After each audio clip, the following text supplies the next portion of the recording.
Deus seja louvado. Que noite gloriosa, maravilhosa. Vamos dar continuidade ao nosso estudo expositivo. Já estamos na reta final da carta de Gálatas. E que carta maravilhosa! Que noites marcantes de quarta-feira foram essas, a qual nós começamos a estudar expositivamente a carta de Gálatas desde o capítulo de número 1. E agora nós estamos em Gálatas capítulo de número 6. Você que pode abrir a sua Bíblia, seu telefone. Gálatas capítulo de número 6. E hoje nós vamos estudar 3 versículos, do 11 ao 13.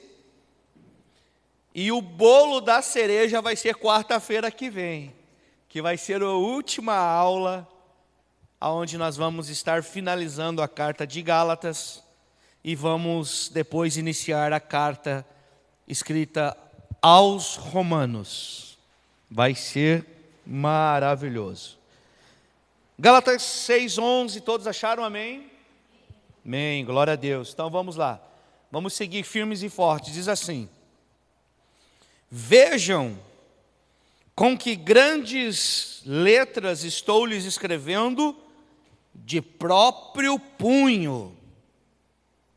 Os que desejam causar boa impressão exteriormente, tentando obrigá-los a se circuncidarem, agem de modo apenas para não serem perseguidos por causa da cruz de Cristo.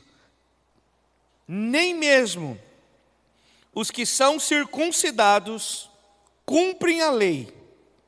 Querem, no entanto, que vocês sejam circuncidados a fim de que se gloriem no corpo de vocês. Uau! 3 versículos que vai nos trazer muita clareza, muita informação, muita edificação. E quando nós iniciamos esse versículo de número 11, Paulo ele vai falar acerca da religião falsa e a religião verdadeira. Você pode perceber que ele dá uma ênfase muito grande na religião falsa, antes de ele falar da religião verdadeira. Paulo, aqui nesse capítulo 6, a partir do versículo de número 11, ele está concluindo a carta aos Gálatas. E o que chama bastante atenção é que o mesmo embate que se travou desde o início do capítulo de número 1 desta carta, ainda está em andamento no capítulo de número 6. Ou seja, o embate é o mesmo. Paulo está confrontando desde o início os judaizantes, os falsos mestres judaizantes.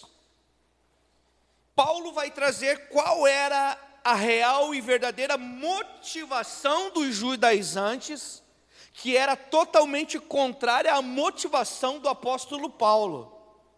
E hoje nós vamos ter muita clareza. A questão é que Paulo nos deixa muito claro, não era pelo zelo, tanto pelo zelo religioso, mas a conveniência, o conforto daqueles judaizantes. Eles queriam viver um evangelho, mas eles queriam ficar confortáveis. Ou seja, eles não queriam passar pela perseguição que o evangelho da cruz apresenta. E por que não? Nós já vamos chegar lá. Eles queriam simplesmente, então, escapar dessa perseguição por causa da cruz de Cristo. Primeiro ponto que nós vamos entender e compreender por que os judaizantes, eles queriam escapar da perseguição por causa da cruz de Cristo. Primeiro ponto, Esses judaizantes, eles não estavam preparados para suportar a vergonha, a desonra e o vexame que cai sobre os seguidores daquele que morreu sob a maldição da lei, Cristo Jesus. Os judaizantes, eles não estavam preparados para suportar. Por quê? Porque seguir uma pessoa segundo a tradição romana, no contexto romano, a qual o apóstolo Paulo está escrevendo, era vergonhoso, era um vexame, era uma desonra. Porque somente pessoas que eram condenadas a uma morte extremamente vergonhosa iam para a cruz. Não era qualquer um que ia para a cruz. Por isso que no contexto romano da história de Roma e de todo o Império Romano, a morte de cruz era um vexame, era uma vergonha e era uma desonra. E era por isso que os judaizantes, então, eles não estavam preparados para seguir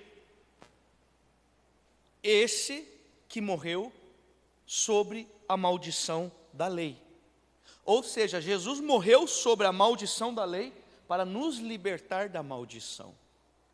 Jesus morreu sobre a maldição da lei para gerar vida e vida eterna em nós. Porém, eles não entenderam isso. E por essa razão, por não entenderem, eles se entregaram a uma busca desenfreada de glória para si mesmo. Qual era a motivação dos judaizantes? O que motivava eles a não ser um seguidor de Cristo Jesus, a não seguir os passos daquele que nos apontou e nos mostrou o poder da cruz de Cristo? Porque eles queriam fazer discípulos da sua própria causa hipócrita. E quando a pastora Kelly abriu esse culto, ela já falou a conclusão da aula de hoje. O Espírito já estava ministrando na vida dela e na vida da igreja.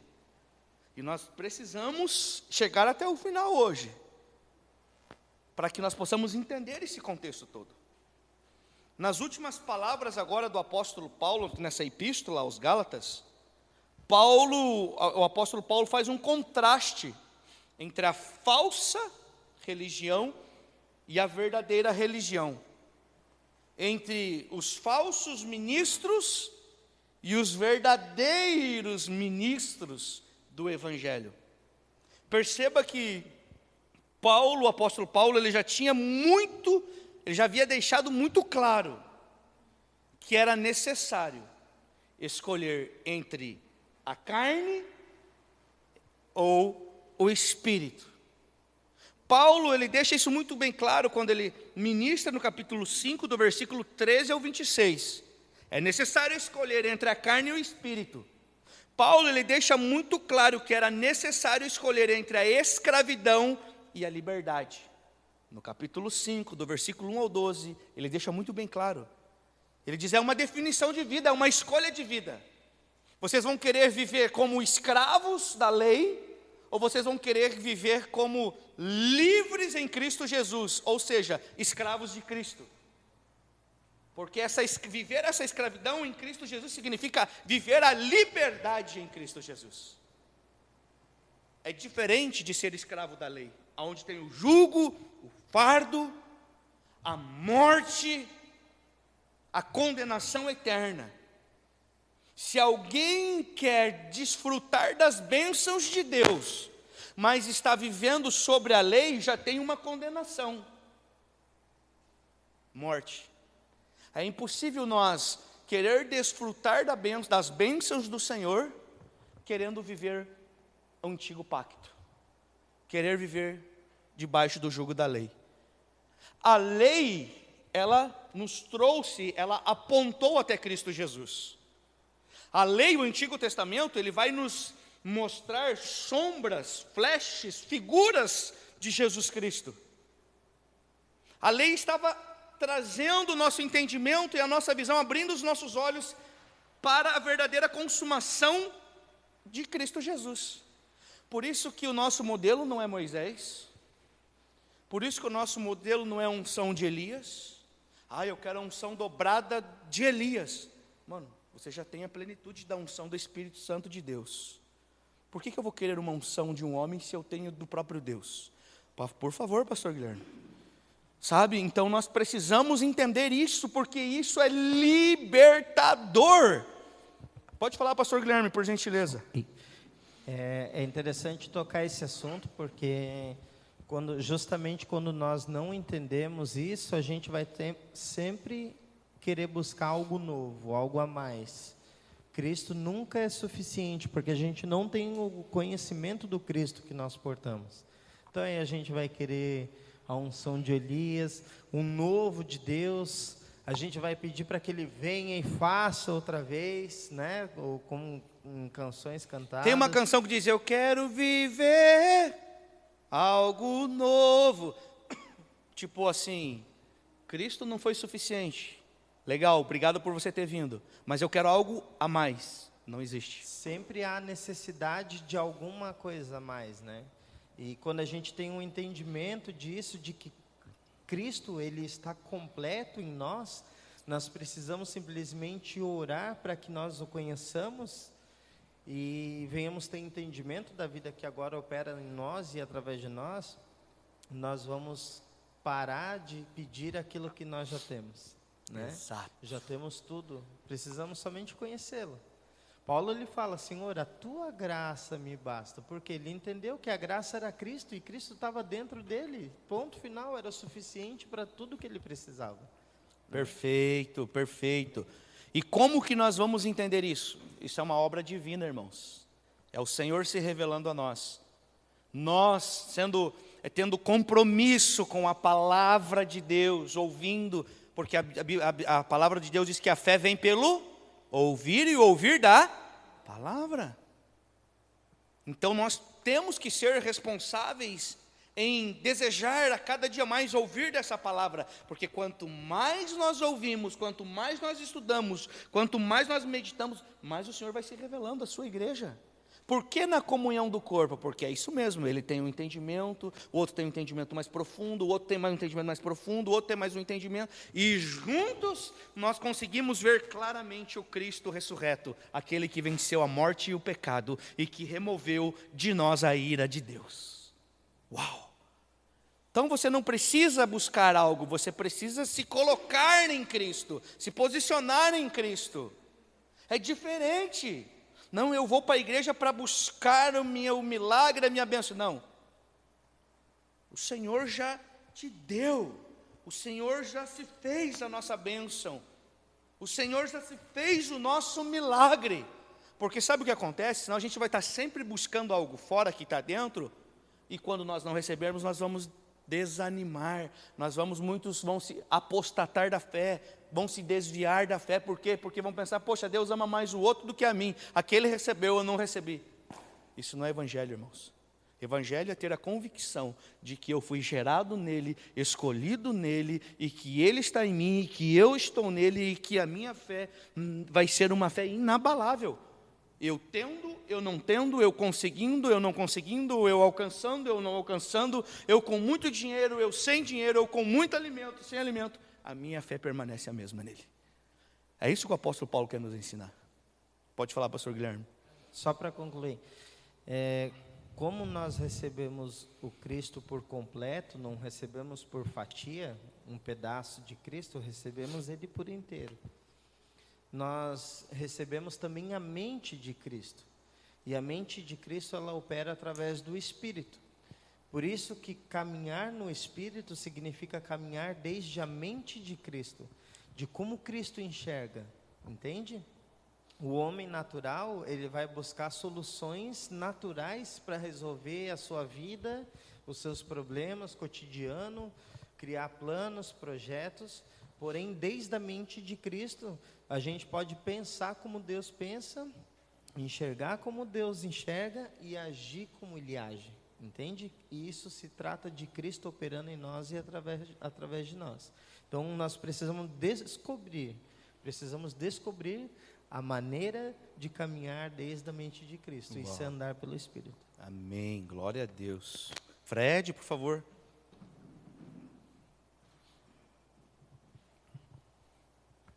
Pastor Guilherme, boa noite. A igreja, paz. Amém, a paz. Eu estava marcando aqui o que passou no culto de quarta-feira passada. E o pastor Guilherme tinha falado que quando Deus nos vê na cruz, Ele vê a imagem de Cristo. Exato. Isso interliga, isso é muito forte, sabe? Porque é tremendo a gente saber que a gente carrega o Espírito Santo de Deus dentro Uau. da gente, né? Glória a Deus. E é impactante. Só queria só... Excelente, excelente, Fred. É isso mesmo. Isso é o Evangelho. Paulo agora, apóstolo Paulo, no capítulo de número 6, do versículo 1 ao 10, que nós estudamos, ele vai deixar algo muito claro. Ele vai nos ensinar que é necessário escolher viver para si mesmo ou viver para os outros. Paulo vai deixar muito bem claro, ele vai apresentar o Evangelho. Os que querem, Paulo está falando assim, aqueles que querem viver para si mesmo, eles estão fugindo da perseguição, eles não querem passar pelo processo da perseguição, porque eles não vão suportar tamanha vergonha, tamanho vexame. Mas o Evangelho de Cristo nos ensina a viver para os outros. Você não vai viver para você, você vai viver sempre servindo os outros. O maior exemplo está em João capítulo 13, antes do Senhor fazer a ceia, antes dele ir para a cruz, antes dele partir, o que ele faz? Ele chama os discípulos, ele chama os apóstolos, ele diz assim: vocês querem ser o maior?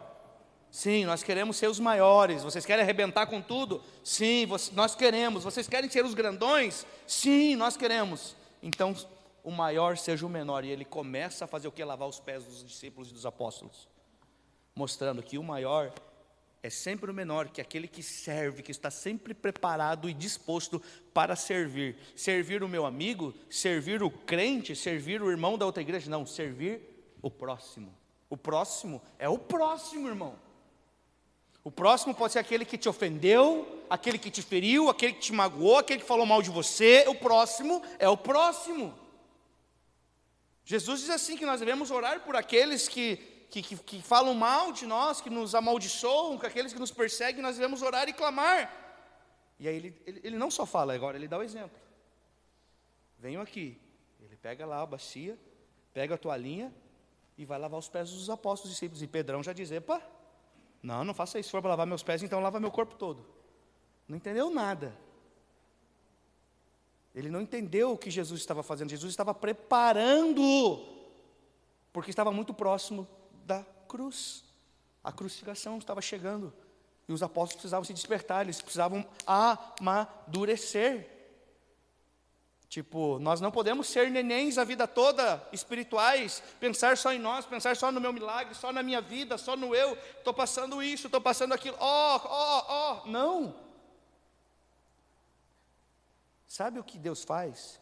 No meio de toda a aflição, no meio de toda angústia, no meio de tudo, Ele faz o que Ele fez com a vida de Jó. Jó, enquanto ele estava, os amigos estavam falando mal dele, estavam acusando ele, todo mundo abandonou, perdeu dinheiro, perdeu fazenda, perdeu o filho. A Bíblia diz que enquanto Jó estava orando pelos seus amigos, o Senhor mudou a história de Jó.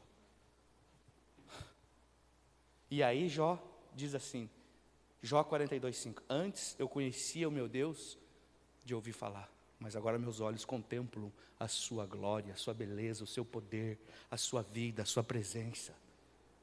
Irmãos, ou nós entramos no reino de Deus com entendimento e vamos crescer e vamos nos tornar homens e mulheres maduros, ou nós vamos virar toda a vida os bebezinhos infantis, que vamos sempre querer o biquinho, e se tirar o biquinho da minha boca eu vou chorar. E aí, quando nós somos infantis, irmãos, eu vou falar uma coisa para vocês: vivemos em uma geração onde as pessoas querem que a gente pise em ovos.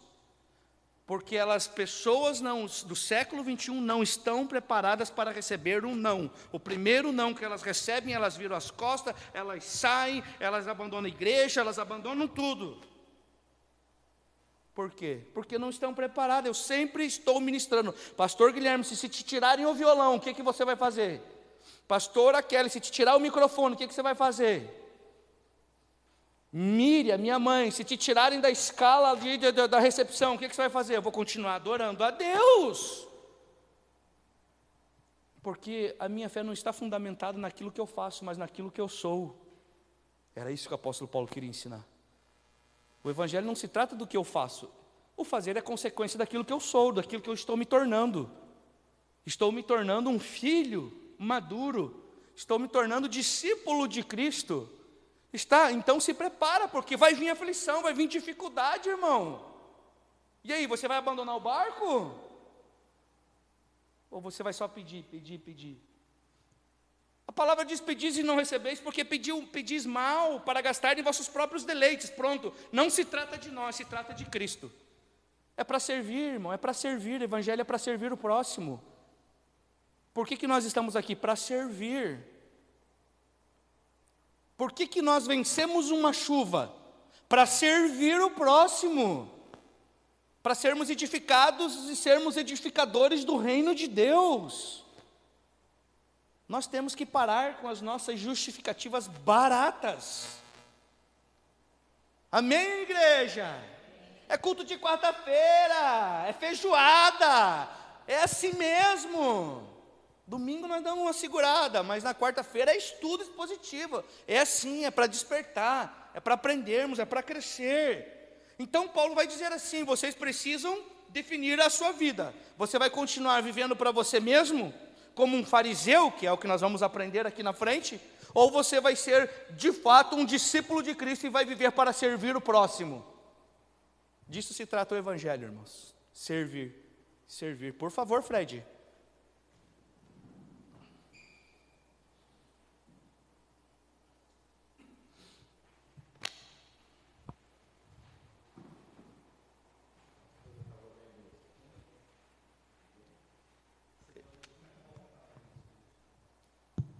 Assim, eu estava marcando aqui sobre o culto da quarta-feira passada, e tudo que o pastor está trazendo hoje foi muito que a pastora Adriana disse, foi muito profundo. Uau! Né, quando ela disse sobre a renovação da mente, né, quando ela foi em Romanos 12, versículo 2, né? Isso. Não se acomodar, não negocie com Deus, não sejamos mornos. Uau! Né? Depois eu vim acompanhando, e ela chegou lá no versículo 1 de Romanos 12, quando a palavra deixou muito claro, né? A entrega ela tem que ser genuína, tem que haver uma renúncia, a gente tem que ser um servo obediente em Cristo, e ter a comunhão individual com o Pai. Mas não se esquecer que essa comunhão com o Pai ela é individual. Perfeito. É você com Ele. Perfeito. Né? E isso aí, concluindo o que o pastor falou, casou de uma maneira. Uau! Né? E lá em 2 Tessalonicenses a pastora citou, né? Somente uma mente renovada poderá acessar a paz de Deus, que será visível a todos, mesmo aqueles que estão afastados de Cristo. Meu Deus! Isso é tremendo, irmãos. Posso falar uma coisa já antecipando, então? O que nós estamos vivendo aqui, aos olhos de Deus, é um sucesso, irmãos. A motivação que está em nossa vida, em nosso coração, isso faz com que de fato seja um sucesso verdadeiro. Porque nós não estamos preocupados com quantidade de números, diferente dos judaizantes, os fariseus, que nós vamos aprender aqui, que eles estavam preocupados com o número, por isso que eles apontavam e eles apresentavam um evangelho facilitador, tranquilinho, e muitos os seguiam. Ah, é isso? Eu quero. É só assim? Eu quero. Vou falar uma coisa para vocês, a porta continua estreita. A porta que nos conduz para a vida eterna continua estreita. É necessário renúncia, arrependimento, santidade, santificação, uma vida com Deus. A porta continua estreita, irmãos. Vamos lá. Agora, continuando, do versículo 11 ao versículo 12, 18, que nós vamos finalizar, Paulo ele apresenta um contraste aqui agora. Qual é esse contraste? Entre viver em função do louvor dos homens, que era isso que os judaizantes, os falsos mestres estavam fazendo, eles viviam em função do louvor dos homens, ou viver para a glória de Deus. É você quem escolhe, irmãos. Isso não é Deus. É definição, é escolha. Você quer viver para louvor dos homens, das pessoas, ou você quer viver para a glória de Deus? É uma escolha de vida. E quando o apóstolo Paulo nos ensina isso, ele trata agora da questão da motivação. E nós precisamos ver alguns pontos aqui para a nossa reflexão. Paulo, ele vai revelar as suas motivações. Versículo de número 11, que nós acabamos de ler ali. Paulo, ele falou que ele escreveu e escreveu com letras grandes, de próprio punho. Qual que era essa motivação? Nós precisamos entender que, primeiro, o apóstolo Paulo foi quem fundou as igrejas na Galácia. Eu já falei isso, Gálatas não é uma igreja, é uma região, a região da Galácia, onde tinha várias igrejas. Então foi ele quem fundou todas essas igrejas da Galácia. Foi ele quem gerou os crentes em Cristo Jesus. Está lá em Gálatas 4,19. Meus filhinhos, por quem, novamente, volto a sentir dores de parto, até que Cristo seja formado em vós. Foi o apóstolo Paulo que os chamou de filhos e de irmãos, em Gálatas 3,15. Então essa motivação, isso era tão precioso para o apóstolo Paulo, que ele tinha muito zelo por essas vidas. Ele tinha muito cuidado, ele tinha muita responsabilidade, qual que é a palavra? Essa responsabilidade, esse desejo de sempre estar ministrando a verdade e estar sempre preparado para o confronto contra os falsos mestres. Que aonde Paulo chegava tinha os fariseus, os falsos mestres, que estavam sempre confrontando ele. E ele estava sempre preparado. Por isso que o obreiro, ele precisa estar sempre preparado, manejar bem essa palavra de vida. E agora ele começa no versículo 11 pedindo a atenção deles. Ele começa com uma bravura, como se fosse uma coragem, com audácia, dizendo: vede com que letras grandes vos escrevi do meu próprio punho. Todos nós sabemos que o apóstolo Paulo, ele tinha um secretário para escrever as suas cartas. Todos nós sabemos que o apóstolo Paulo, ele ditava, e o seu escrevente anotava fielmente tudo aquilo que ele dizia. Ele pegava a tinta, a pena, e ele ia escrevendo. Então, nesta carta, algo diferente aconteceu. Porque no versículo 11 ele deixa muito bem claro: com letras grandes vos escrevi de próprio punho. Então nós entendemos que, primeiro, foi o apóstolo Paulo quem escreveu toda essa carta. A gente não sabe, Pode ser que o apóstolo Paulo escreveu toda essa carta, ou então Paulo tomou a pena do seu secretário e antes de colocar a sua assinatura, ele escreveu essas últimas palavras. No finalzinho de Gálatas, ele pega então e escreve. Por que Paulo sempre colocava a sua assinatura? Isso era uma garantia contra as falsificações, para que o documento fosse um documento legítimo. Então ele assinava. O que o apóstolo Paulo quis dizer com essa expressão: vede com que grandes letras vos escrevi?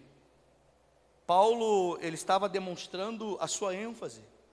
Paulo, ele chama atenção para o conteúdo que ele vai finalizar, para o conteúdo que ele vai escrever. Paulo, ele deixa muito bem claro que o que ele está escrevendo não pode passar desapercebido. É como se ele tivesse, ó, galera, preste atenção que agora eu vou finalizar e o que eu vou escrever aqui não pode passar desapercebido. Por isso que ele fala, veja com grandes letras vos escrevi do meu próprio punho. Paulo, ele está dizendo que o que ele está escrevendo é uma mensagem vital para a igreja, que vai trazer vida, crescimento, edificação, lapidação. Era como se, lá na antiguidade, quando Paulo fala que escreveu com letras grandes, era a mesma coisa no nosso tempo hoje, quando nós vamos mandar uma mensagem no WhatsApp e a gente deixa aquele negrito, sabe quando você coloca e deixa negrito, que chama atenção? Era isso. Letras maiores, antigamente, é um negrito, era para chamar atenção. Opa, tem algo diferente, importante aqui. Então era mais ou menos isso que Paulo estava querendo dizer. Não pode passar desapercebido. E agora aqui nós vamos entrar no versículo 12. Isso aqui foi só até o versículo 11. Agora no versículo 12, versículo 13, Paulo vai o quê? Desmascarar os falsos mestres. E nós precisamos entender que Paulo, ele passa das suas verdadeiras motivações em escrever essa carta. Antes de ele falar das suas verdadeiras motivações, agora ele vai para as falsas motivações de quem? Dos legalistas. Esses legalistas que constrangiam os crentes gentios a se circuncidarem. Além de constranger e de obrigar os crentes não judeus, os gentios, eles estavam colocando um jugo, uma obrigação. Vocês são obrigados a se circuncidarem.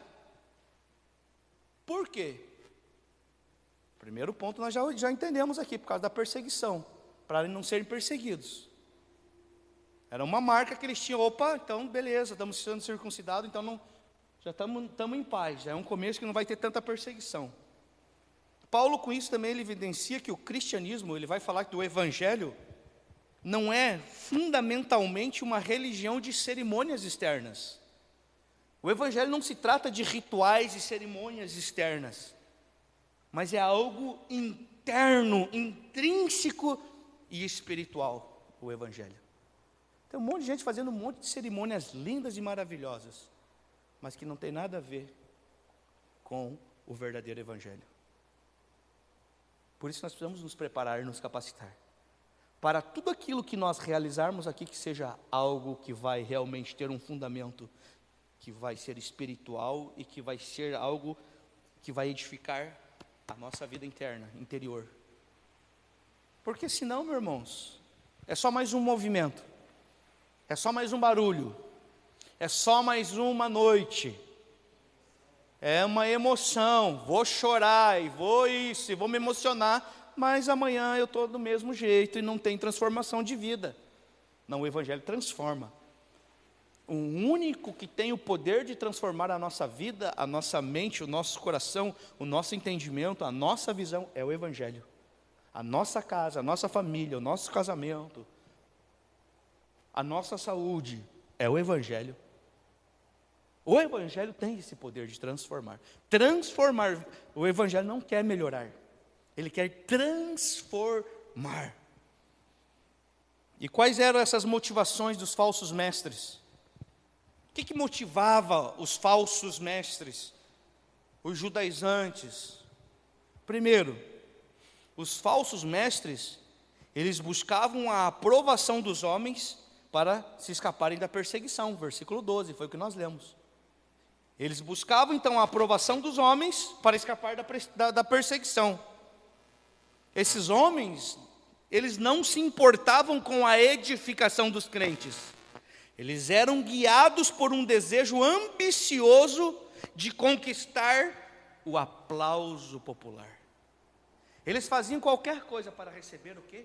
Bajulação, aplauso. A glória era para eles, porque eles eram os bons, né? Os judaizantes, eles eram homens arrogantes e persuasivos. Os judaizantes, eles ostentavam-se na carne e constrangiam os crentes gentios a se circuncidar. Eles obrigavam a se circuncidar. Por quê? Porque eles tinham um grito de guerra, os judaizantes. E qual era o grito de guerra que eles tinham? Eles tinham esse grito de guerra que está lá em Atos 15:1, que nós já lemos várias vezes, que diz assim: se vós não se circuncidardes, não podeis ser salvos.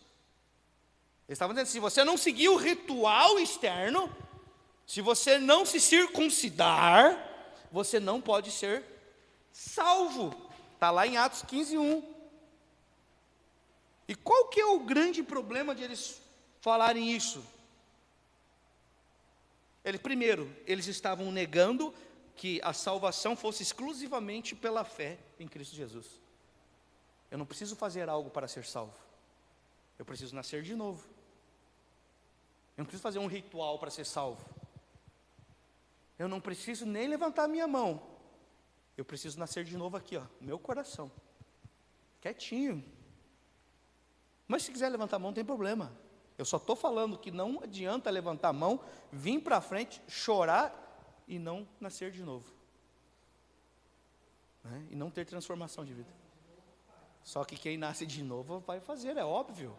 Porque senão parece, então a gente não precisa fazer. Não, quem nasce de novo vai ter o prazer de testemunhar a sua fé publicamente.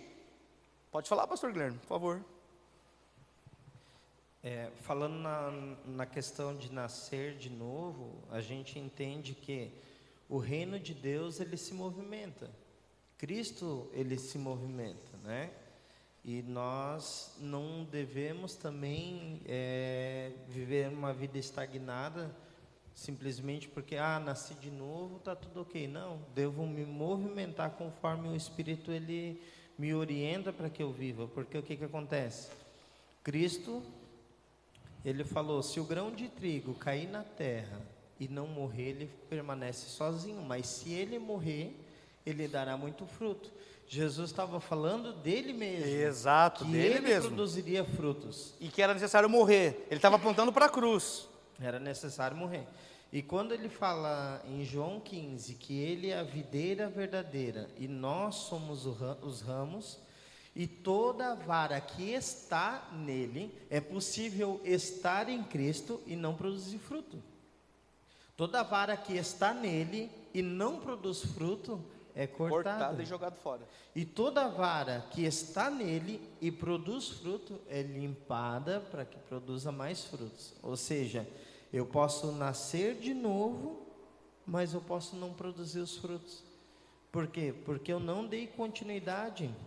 Eu não cooperei, não trabalhei para que a vida de Cristo, que habita e vive em mim, se manifeste e cumpra a vontade dele em mim, através de mim, entende? Então há a possibilidade de eu nascer de novo, que é aquela passagem que Jesus fala sobre o semeador saiu para semear. A parábola do semeador. E existiam 4 solos que foram jogadas sementes. Uma terra seca, uma terra rochosa, uma terra com espinhos e uma terra boa. A única semente que produz fruto, que cresce para a vida eterna, é uma terra que está boa. Um coração que está bom, que está entregue totalmente ao Senhor, ele vai produzir tudo aquilo que Deus quer produzir em nós. Se tivermos com o nosso coração limitado ao agir de Deus, nós vamos permanecer sufocados pelos espinhos, não vamos criar raízes por causa das pedras e também vamos morrer por causa que a terra é seca. Então, quando nós entendemos isso, que o Espírito se movimenta e eu devo trabalhar pro Espírito, quando nós nascemos de novo, nos tornamos servos do Senhor. Por isso ele falou: eu não vim fazer minha vontade, eu vim fazer a vontade daquele que me enviou. Aleluia. Justamente para que aqueles que nasceram de novo se coloquem diante de Deus e falem: Senhor, o que eu preciso fazer agora para te servir? Entende? Já se colocou numa posição de estar em Cristo. Agora eu preciso entender, daqui por diante, e agora, depois da cruz, o que eu faço? não se trata apenas de estar crucificado, se trata de, adiante da cruz, tem uma longa jornada para que a gente trilhe a vida de Cristo na terra. Aleluia. Claro, não só pode como deve.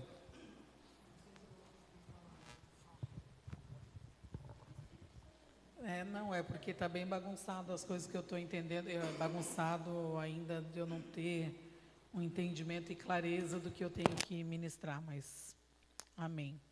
Eu acredito que isso que o pastor Guilherme está falando está muito dentro de não entendermos os termos menor, né?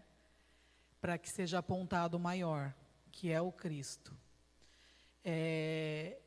E eu falo isso até quando a pessoa está se sentindo tal, né, o grandioso, o poderoso, o chefão, que então ele, na verdade, até foi lá, tem um temor a Deus, né, estuda, de certa forma, até a palavra, leu, ou tem um comprometimento de ir nos cultos, mas ainda se acha tal, né, não passou ainda nesse processo de maturidade.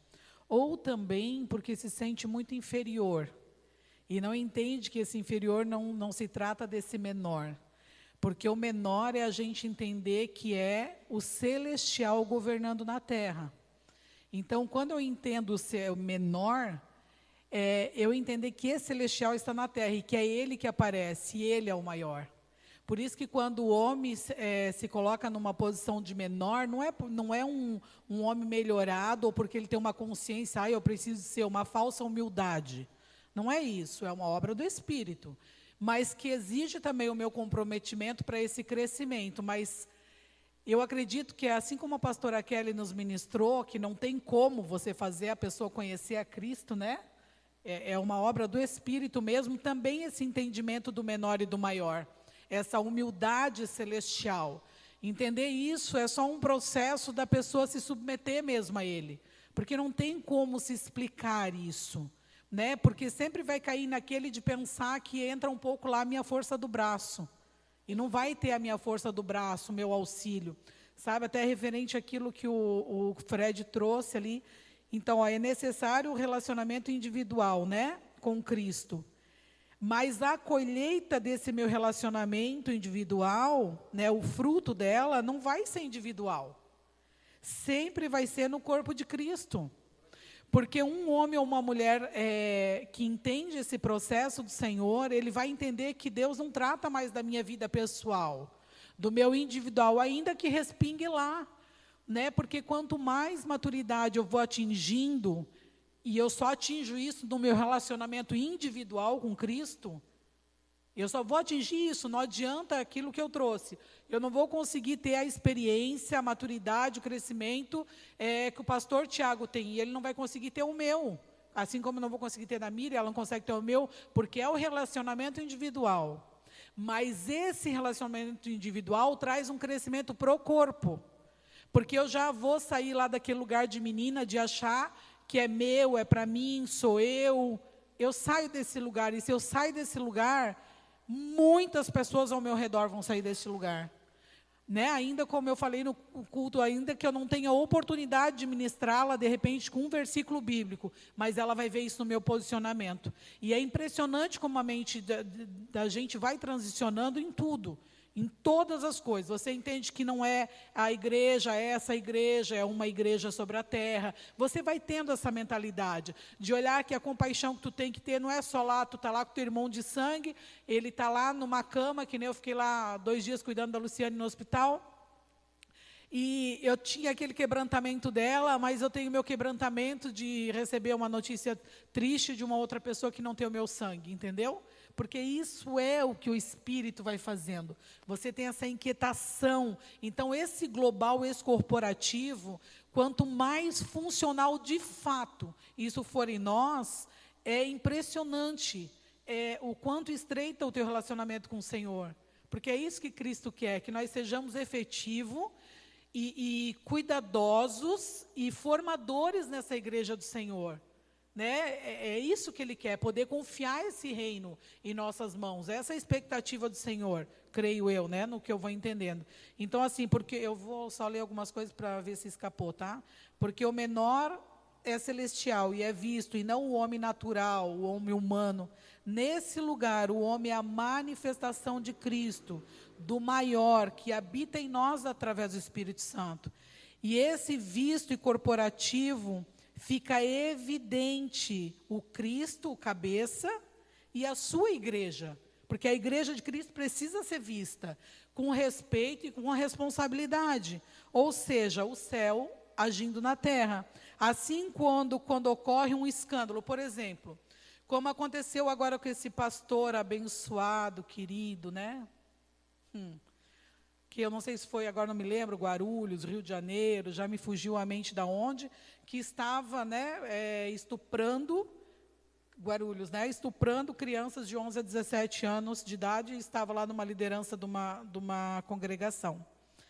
Quando um cara desse é visto lá na igreja, na tela, algumas pessoas vão dizer, né, sem vergonha, mas a grande parte vai dizer, pastor é tudo vagabundo. A igreja é isso aí, ó, não vale nada, é uma mentira. E vão falar mal de quem? De Jesus Cristo. Só que eles pensam que estão falando, porque eles estão falando mal de uma... E eu não estou falando da denominação lá, tá, amados? Porque isso aí é com Deus, a gente não sabe de nada. Mas, tipo, o que está sendo exposto ali é um engano, um lugar de engano, de mentira. Aquele lugar lá específico que esse cara estava ministrando é uma obra diabólica. Né? Não é de Cristo. Então, eles estão falando porque não conhecem a igreja verdadeira.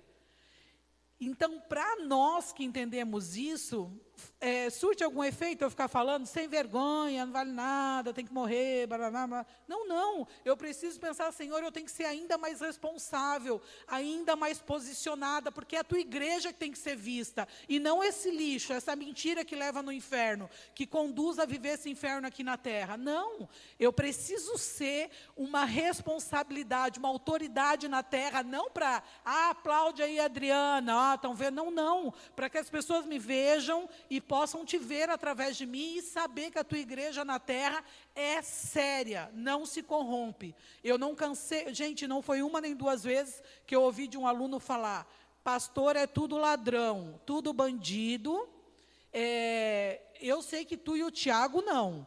E eu podia encher o meu coração daquilo, poxa, que bom que ele reconhece que eu e o meu marido somos, não. Eu falei, você está equivocado.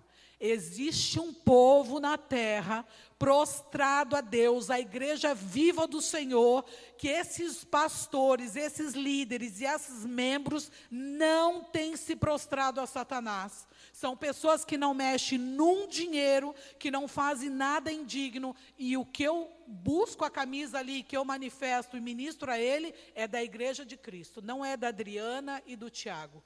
Entende? Existe sim. Eu falo, eu conheço muitos homens e mulheres de Deus com caráter de Cristo. Né? Então, a gente precisa entender a serenidade que é isso e ser alinhados, amados. A igreja precisa, não só o MAC precisa muito, mas a igreja de Cristo sobre a terra precisa de obreiros alinhados a Deus. E quando eu falo obreiros, é assim, ó, o nosso desejo de coração realmente é que todos os membros que a gente tenha na congregação sejam obreiro na casa do Senhor. Que entendam a responsabilidade da obra, não porque você vai vir aqui limpar, não, porque você vai ser obreiro dentro da tua casa, você vai ser a imagem de Cristo, você vai ser um obreiro dentro do teu serviço, a imagem de Cristo, você vai ser um obreiro quando você estiver sozinho, olhando teu celular, ou em qualquer lado, ou numa hora de lazer, você é a igreja viva de Cristo, não tem como. Você vai ver um cara, você pega lá o apóstolo Paulo, vai ver, é gigantesco o que o Deus fez através desse homem, e porque conosco não pode ser igual, entende? Se o que faz é o Espírito, não tem a ver com o homem natural. Perfeito. Eu quero trazer duas passagens que, enquanto a pastora estava ministrando, acho que vai resumir bastante acerca de tudo isso que ela ministrou. A primeira passagem é o Pai Nosso, a oração do Pai Nosso. O Pai é meu ou o Pai é nosso?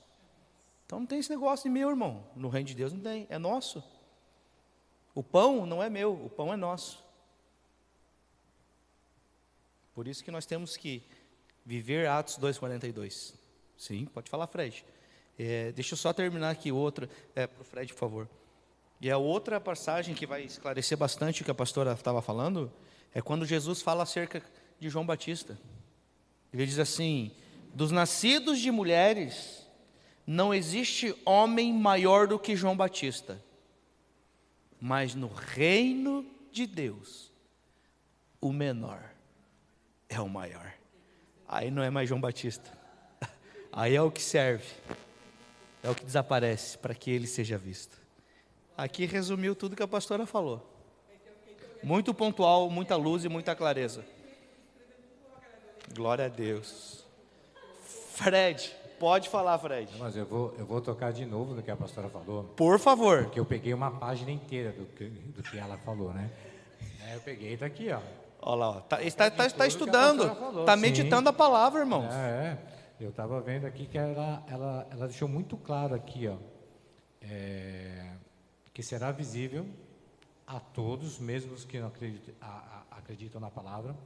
E ela faz algumas perguntas aqui que elas são bem profundas mesmo, que a gente às vezes só escutou ali, talvez uns tenham respondido para si mesmo ou não. Mas ela deixou bem claro assim, ó: estou sendo ministrado pelo governo de Cristo ou sendo moldado pelo mundo? Estou fugindo do pecado ou indo ao encontro do pecado? O que eu falo, vejo, os meus relacionamentos que tenho para com os outros, eu mostro quem eu sou em Cristo? Então isso aí ficou perguntas que realmente vale a gente... Edificam, né? edificam. Traz uma reflexão para as Por isso que a nossas pastora vidas. acabou de falar, me trouxe essas três. Perfeito. Que ela citou no Perfeito, no outro Fred. As pessoas estão vendo eu, Tiago, ou as pessoas estão vendo a vida de Deus no Tiago? É disso que se trata o Evangelho. Não se trata de mim, se trata do Senhor. O Evangelho se trata do Senhor. Nós somos ferramentas nas mãos do Senhor, irmãos. É isso que nós precisamos entender. Amém? Vamos continuar, né? Eu preciso terminar isso aqui hoje, irmãos. Vocês me ajudem. Vamos lá. Vocês me dão alguns minutinhos? É 9h18. Vamos lá. Por que o apóstolo Paulo era perseguido? Por quê? Porque ele anunciava e ele proclamava uma ministração que ele pregava acerca da graça de Deus e a salvação sem obras da lei. Paulo pregava acerca da graça de Deus e acerca da salvação sem obras da lei. Pronto, já era o suficiente para os fariseus, os judaizantes caírem matando ele. Por quê? Porque eles queriam mostrar que eles eram diferentes, porque eles faziam, porque eles se apareciam, porque eles jejuavam em praça pública, não penteavam o cabelo, não lavavam o rosto, não escovavam os dentes. Estavam lá jejuando, mostrando ao Senhor, mas por dentro estava um sepulcro caiado, podre, sem a vida de Deus, né? Então os judaizantes, eles se faziam passar por cristão, por meio de ser membros da igreja e por ser seguidores da lei de Moisés, a lei mosaica, né? Por quê? Porque assim eles evitavam a perseguição dos legalistas, né? Que os legalistas, eles perseguiam devido à identificação com a cruz de Cristo e o seu efeito devastador sobre a lei. Ou seja, nós precisamos só entender que naquela época, quando o apóstolo Paulo está escrevendo aos Gálatas, né, a cruz de Cristo era tanto uma pedra de tropeço como um escândalo. Para um cidadão do século I, a cruz era o tipo de morte mais desprezível que existia da época. A cruz representava rejeição e vergonha. A cruz, né? Esses mestres queriam circuncidar os crentes da Galácia para livrar a própria pele deles. Vamos fazer seguidores, daí nós vamos livrar a nossa pele. Então, eles precisavam, o que os legalistas faziam? Os legalistas, eles enfatizavam a circuncisão no lugar da crucificação. E aí eles granjeavam grandes adeptos, os seguidores vinham. Os seguidores vinham, por quê? No lugar da cruz, da crucificação, eles colocavam a circuncisão, o fazer, no lugar de ser. né? A sua religião era bem aceita, por quê? Porque evitava a vergonha da cruz. Então isso trazia muita gente. Por que a cruz de Cristo ela enraivece tanto o mundo de hoje? Por que essa cruz deixa as pessoas iradas? Não só hoje, como sempre deixou. A mensagem da cruz de Cristo. Por que poucos querem ouvir a mensagem da cruz de Cristo? Nós precisamos entender isso. Por quê? Porque a cruz, ela diz algumas verdades muito desagradáveis acerca de nós mesmos. Como, por exemplo, vamos lá. Nós somos pecadores. E nós, os que não, quando eu falo nós, ela está mostrando para um povo que não tem Cristo. Ela está mostrando que todos somos pecadores. Mesmo nós, agora em Cristo, nós precisamos entender que o pecado habita em nós. Essa é a luta diária. Corpo glorificado sem pecado é só com corpo glorificado, uma vida sem pecado. Onde o pecado não vai mais reinar, não vai governar, não vai fazer mais, não vai ter poder nenhum. Então, essa mensagem da cruz, ela dizia assim, ó, estamos todos sob a maldição da lei e não podemos salvar a nós mesmos. A mensagem da cruz era essa. Cara, você está sob a maldição, você é um pecador e você não pode se salvar. Como eu não posso me salvar?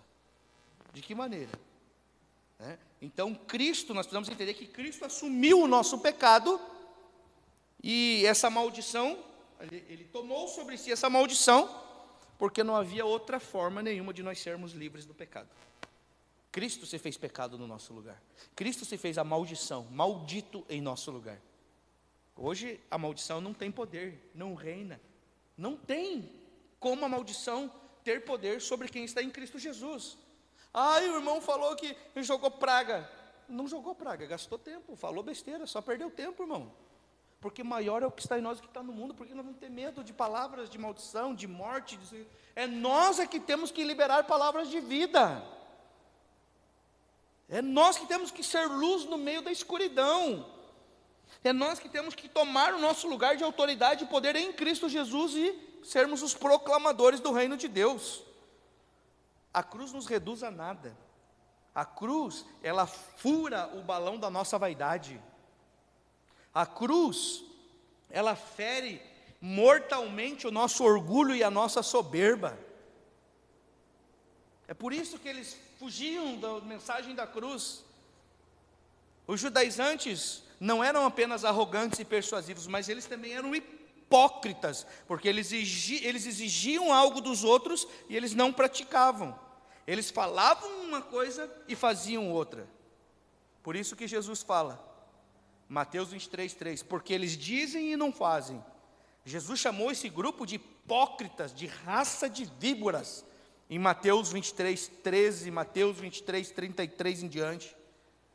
É esse grupo que o apóstolo Paulo está desmascarando, que está trazendo o verdadeiro evangelho, o verdadeiro objetivo deles, desse grupo de fariseus, de hipócritas, era simplesmente ganhar mais convertidos para a sua causa. Eles só queriam ganhar mais adeptos à sua causa. Tudo que eles desejavam era ter estatísticas para relatar e receber mais glórias para si mesmo. Eles idolatravam os números. Eles caíram na rede da numerolatria, quando se gabavam de tantas circuncisões em determinado ano. Sabe? Esse ano de 2023 que passou, nós fizemos tantas circuncisões. Era exatamente como muitos ministros de hoje, do tempo em que nós vivemos, se gabam em ter feito tantos batismos. Esse ano, nós fizemos tantos e tantos batismos durante o ano de 2023. Tantas almas nós ganhamos para Jesus. O que importa não é se uma pessoa foi circuncidada ou batizada para Deus, mas se ela nasceu de novo. Para Deus o que importa não é se ela foi circuncidada ou se ela foi batizada. Para Deus o que importa é se ela nasceu de novo. É nascer de novo, é ser um homem e uma mulher espiritual. O que importa não é o externo, mas é o interno. O que importa não é o batismo com águas, mas o batismo do Espírito, o batismo da morte. O povo não entende isso. E aí eles fazem rebatismo. E faz rebatismo. Batismo não salva ninguém, irmãos. É um símbolo, você está mostrando a tua fé publicamente. Só isso. O batismo que Deus espera é o batismo do Espírito, é o batismo da morte, que está lá em Romanos capítulo 6, que nós vamos falar muito sobre isso. Sujeitar-se à circuncisão era escolher o caminho da lei com o propósito de ser aceito por Deus. Era abraçar as obras e repudiar a fé. Eles abraçavam o fazer e repudiavam a fé. Negavam a fé em Cristo Jesus. Negavam a suficiência de Cristo Jesus. Era anular toda a obra de Cristo na cruz. Os falsos mestres judaizantes, eles exigiam dos gentios algo que eles mesmos não cumpriam. Eram hipócritas. Eles queriam mesmo era ostentar o número de adeptos que estavam conseguindo dentro da igreja. Eles viam o seu sucesso em seus números estatísticos e não em sua fidelidade à verdade. Sucesso para Deus não é a quantidade de cabeças que nós estamos aqui, mas é a quantidade de fidelidade que está havendo aqui nesse lugar. Isso é sucesso para Deus, é fidelidade, é a tua fidelidade com a verdade. O principal objetivo dos mestres judaizantes não eram ganhar almas para Cristo e nem ajudar os cristãos a crescerem na graça. O seu propósito era ganhar mais convertidos para então se gabarem. Eles desejavam causar uma excelente impressão exterior e não realizavam a obra para o bem da igreja e nem para a glória de Deus, mas somente para a sua própria carne. E assim nós terminamos esses versículos, e a partir de quarta-feira nós finalizamos nossa última aula, que vai ser como tema: Paulo se gloria na cruz de Cristo, do versículo 14 ao 18. Vamos se pôr de pé em nome de Jesus e vamos orar? Deus seja louvado. Pastor Guilherme, vem orar aqui por nós, em nome de Jesus.